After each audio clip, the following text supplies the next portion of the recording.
Hello everyone. So this week I don't have anything to build. I was just too sick. But it wasn't COVID, so that's good. So instead I'm just going to do a little bit of a property tour. We have 5 acres here and we kind of call it a farm, but that might be stretching the term a little.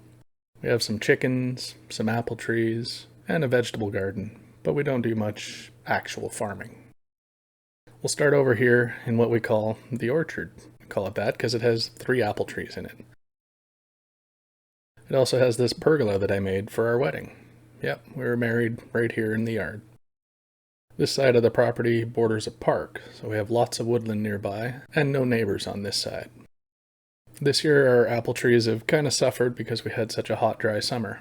Last year we had a lot of apples, and ended up making about 65 liters worth of juice. This year I couldn't even count 10 apples on the tree. Past the orchard is where I built the fire pit. That's where we end up burning a lot of our yard waste. And we'll sit around there and roast marshmallows every now and then as well. There's a great big maple over on this side of the property that seems to have broken off at the top quite some time ago, but it's still doing well.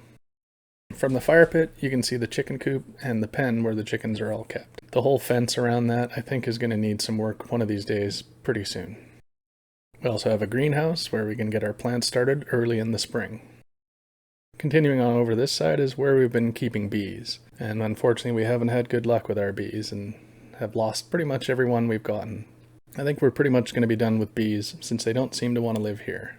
I have moved them around from place to place to try to get a better spot for them, but they all seem to end up dying. I think the moisture content through the winter is just too much for them and they don't seem to survive. This area here we call the riding ring. It used to be used for horses when there were horses here. But now it doesn't get much use at all.